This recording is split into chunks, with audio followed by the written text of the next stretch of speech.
Hey guys! Today I'm going to talk about another one of my favorite places in Japan, and I'm going to give some tips on how to get there and how to get around.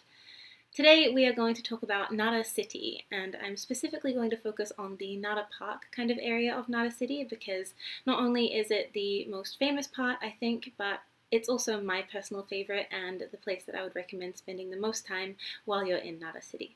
So let's get started.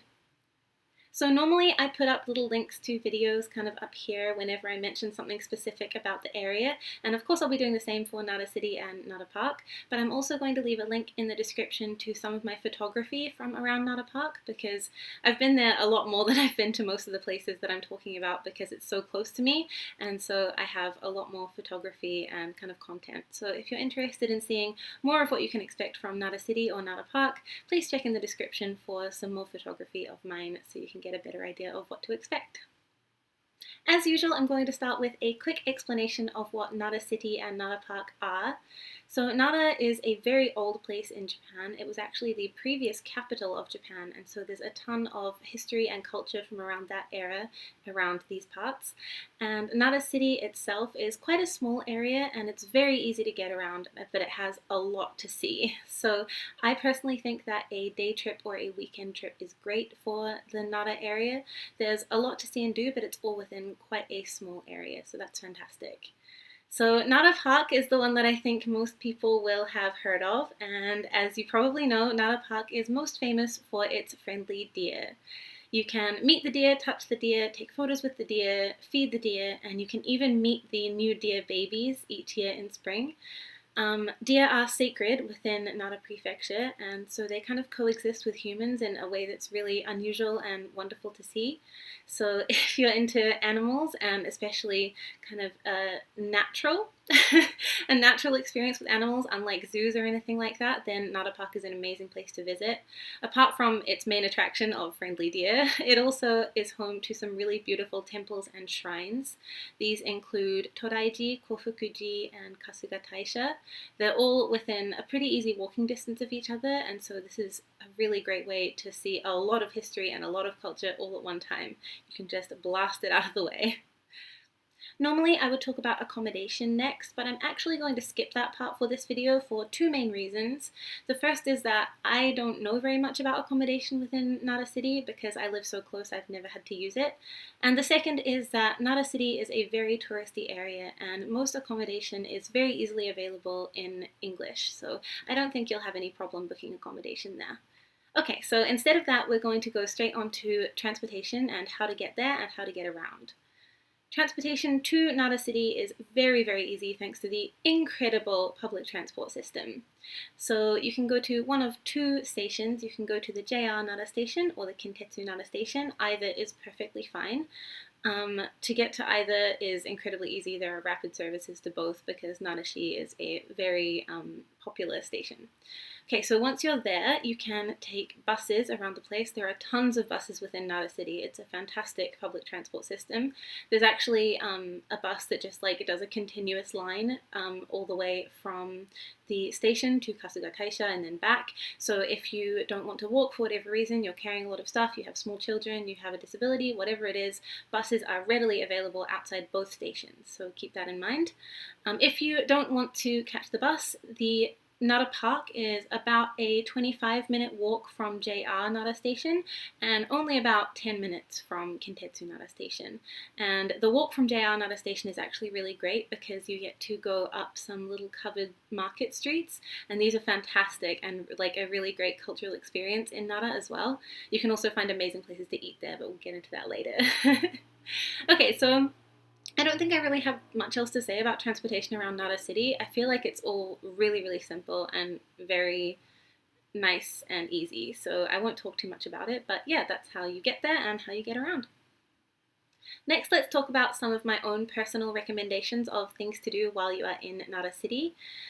So the first thing is to check if there's any festivals on during the time that you're going to be visiting. There are a ton of festivals that happen in Japan throughout the year, and Nara is no exception. I think Nara has a lot of festivals, and they're really fun to go to, and it's again just a great way to experience Japanese culture. So two of my favorite festivals are the Wakakusa Yamayaki, which is the burning of Wakakusa Mountain, and that happens in winter.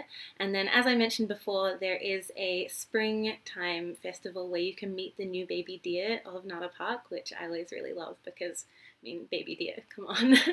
So yeah, just make sure to check if there's any festivals on during the year. There are tons of tourist information sites about this in English, so you shouldn't have any trouble checking. And if there are, I think it's a really great idea to go to them if you get the opportunity. The next thing I recommend checking out while you're in Nara City is the temples. Now, there are 3 temples that I think are very easy to get to and also very worth a visit. So the first 2 are really close to each other and within the first area of Nara Park that you'll come to if you walk from the stations, and those are Kofukuji and Toraiji. Kofukuji is less famous, but it does have a beautiful, really tall pagoda. It doesn't cost anything to go and look at the pagoda, and I think it's really gorgeous and worth a look. You probably can't miss it when you're walking through Nara Park anyway, so that's what the super tall pagoda is. That's Kofukuji. The next one is Toraiji, like I said. Toraiji is much more famous. It actually is the largest wooden structure in the world, I believe, and it has burnt down several times and been rebuilt over the course of centuries, because when you build a giant wooden structure, that's what happens. It also has one of the biggest wooden gates in the world as well.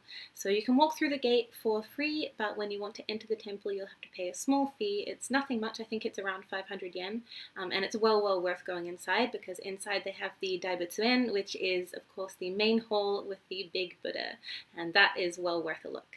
So if you're into temples and things like that, these 2 are fantastic. Not only are they easy to access, but they're also just wonderful temples. The third one is Kasuga Taisha. It's a little bit more of a walk from the other 2, but as I mentioned before, there is a bus that goes right to it.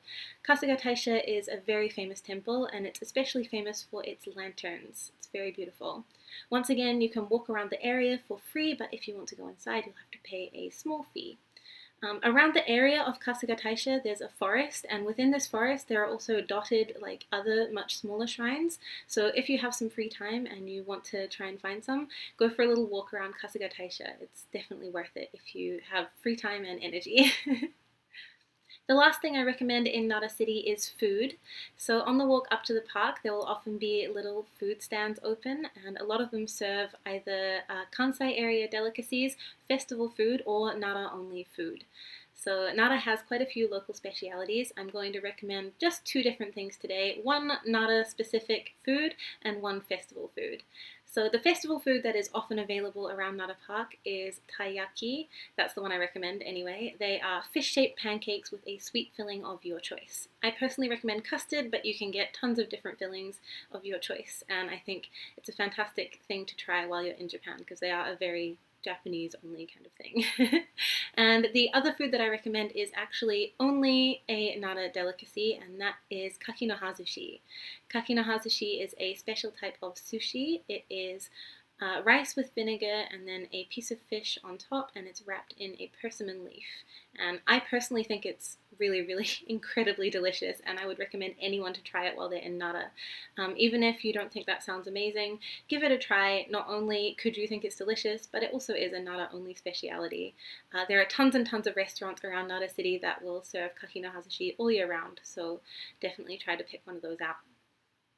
And lastly, let's talk about some things that you just might like to know before you travel to Nara City. First of all, let's talk about the deer. So this is kind of serious, but please do respect the deer and don't scare them or hurt them. These deer are sacred in this area, and the reason that they are so happy to coexist with humans is because humans haven't hurt them in the past. And so anyone who ruins that balance by chasing the deer or scaring them or being mean to them or hurting them in any way, it just ruins that whole amazing dynamic that they have going on right now, and it's really disrespectful to do so. So please be aware that these are wild animals, and they're here because they've been treated well, and if you treat them badly, you're a terrible person, pretty much. So that's the serious part of my deer advice. The next part is a little less serious, but it's still about respecting the deer in the end. So the deer are friendly to a degree, as in they don't mind humans, especially if you're feeding them. However, if you keep food from them for too long, they can get angry and they might bite you or they might chase you, so don't do that. And also, if you have something that they think is food that isn't really food, they will try to take it. So sometimes you see people carrying maps around Nara, and deer will take those right away. They will try to bite bags, anything that they think is food, really. If they do get a hold of anything from you that would hurt them to eat, so anything plastic or anything like that, do get it back off them. Don't let them eat it and hurt themselves. And apart from that, just basically treat these animals with respect. They're not pets. They are wild animals, and you need to be aware that they're not trained at all. So yeah, just be aware that they're not like tame deer. The next thing is about weather, and that is that Nara is in a basin surrounded by mountains. So in summer it gets very, very hot and humid here. So if you don't like that or you aren't used to that, I would recommend not planning a trip to Nara for summer. Apart from that, we also do have a typhoon season here, and that is between August and September. So if you happen to be in Nara around that time, just make sure that you're checking the weather forecast and updates for any typhoons in the area, because they can stop public transport and they also can just be very dangerous to be out in. So make sure that you are keeping yourself up to date on things like that. My last piece of advice for traveling to Nara City is to buy gifts and souvenirs here. I think Nara City is probably one of the best places in Japan to buy gifts and souvenirs, although I could be a little biased. But there are just so many Nara-specific things that you can buy. Like there's foods, there's of course all the deer-themed things. Nara has many different mascots that are very cute, depending on your opinion. And I just think that it's a fantastic place to do all of your souvenir shopping. It's also very easy because, as I mentioned before, the area is very small, so you can just walk up like one covered street pretty much, and you'll find anything that you might want to take back to friends and family. So yeah, if you're stuck for gift shopping, Nara City is a perfect place to do that. Okay, that's it for my advice and travel tips for Nara City. I really hope that if you're planning a trip there, that you enjoy it just as much as I have every time I've been there. If you'd like to see more of what to expect, you can of course check out the videos that I've been linking throughout this video.